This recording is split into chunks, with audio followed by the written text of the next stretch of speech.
ಗುರುಭ್ಯೋ ನಮಃ. ಎಲ್ಲರಿಗೂ ನಮಸ್ಕಾರ. ನಮ್ಮ ತಂಡದ ಹೆಸರು ಸಪ್ತ ಸ್ವರ ಭಜನಾ ಮಂಡಳಿ, ಬೆಂಗಳೂರು, ಜೆಪಿ ನಗರ. ನನ್ನ ಹೆಸರು ಅಕ್ಷಯ. ನಾನು ಕೀರ್ತಿ. ನಾನು ಸುಭಾಷ್. ನಾನು ಅಂಕಿತಾ. ನಾನು ಸ್ಫೂರ್ತಿ.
ನಮೋ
ರಾಮ ರಾಮ ಎಂದು ನೇಮದಿ ಭಜಿ ಪರ ಕಾಮಿತ ಫಲದ ಶ್ರೀರಾಮ ಹರೇ.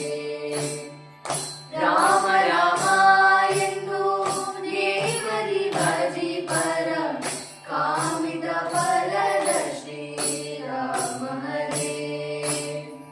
ರೇವದಿ ಭಾತರ ವಾರಿಪ ಶ್ರೀವರ ದೇಶ ವಿಠಲ ಶ್ರೀ ಕೃಷ್ಣ ಹರೇ. ಜಯ ಜಯ ರಾಮ ಹರೇ ಜಯ ಜಯ ಕೃಷ್ಣ ಹರೇ. ಜಯ ಜಯ ರಾಮ ಹರೇ ಜಯ ಜಯ ಕೃಷ್ಣ ಹರೇ. ಕೌಸಲ್ಯ ಜವರ ವಂಶೋದ್ಭವ ಸುರ ಸಂಸೇವಿತ ಪದ ರಾಮ ಹರೇ. ಕಂಸಾದ್ಯಸುರರ ವಂಶಗೈದುಯದು ವಂಶೋದ್ಭವ ಶ್ರೀ ಕೃಷ್ಣ ಹರೇ. ಜಯ ಜಯ ರಾಮ ಹರೇ ಜಯ ಜಯ ಕೃಷ್ಣ ಹರೇ. ಜಯ ಜಯ ರಾಮ ಹರೇ ಜಯ ಜಯ ಕೃಷ್ಣ ಹರೇ. ಜಯ ಜಯ ರಾಮ ಹರೇ ಜಯ ಜಯ ಕೃಷ್ಣ ಹರೇ. ರಾಮ